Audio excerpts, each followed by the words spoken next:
Panguva ine kwanzi mutungamiri wenyika nemamwe madelegates ake anokwanzi ma-allies over the weekend they dashed aiwa to the brigade farm kunoonekwa kunzi vaiona kuti voita sei neplan ye2030 sezvo they managed aiwa kuovercome the Chiwenga faction yema veterans pamwe chete nema-opposition members pa the 22nd annual conference. Sarapita mashoko in update. I'm sure vamwe vanhu vakaona ma-videos aikuda pa-social media mutungamiri wenyika ane ma-allies ake ku-brigade farm kuti vasubscribe walike watonga bell icon. Lin M anodanyira achiti the shadow MPs of ZANU-PF were called to a kitchen cabinet meeting in pre-Cape for a briefing on the looming crisis in the ED2030 agenda.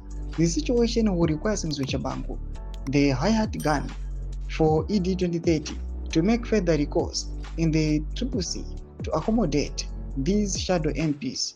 They are being brought in to defend ED2030 in case any ZANU-PF MP decides to align with the anti-ED2030 faction when the motion is presented in parliament. Saka, the CCC MPs who are silent about the ED2030 agenda that will see the mutilation of our constitution are not completely safe, as they want to think danger looms. You might think you are standing when you are falling face down.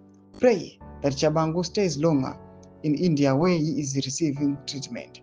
Achidzoka ukoyo chirikurira mu CCC. Thomas Kwarukuda panguva ino ari kutsanangura nana Lin M achiti aiwa situation iripo 1 kuri kuonekwa kunzi vakomana ve-ED2030 panguva ino they are paving their way varoda kuzama kuda calculate marisk ese kuti vanyatsokona kunzi nyaya yepachastajiwa in the parliament ZANU-PF is not going to lose.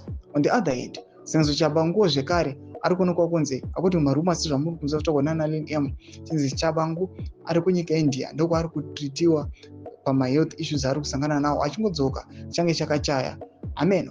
Panguva ino these CCC MPs vakomana opposition they are being warned kuti support ZANU-PF at your own risk. Pina comment section medu muzamafunguro enyu moti kudii pamusoro pechitiko ichi. Subscribe, like, chatonga bell icon.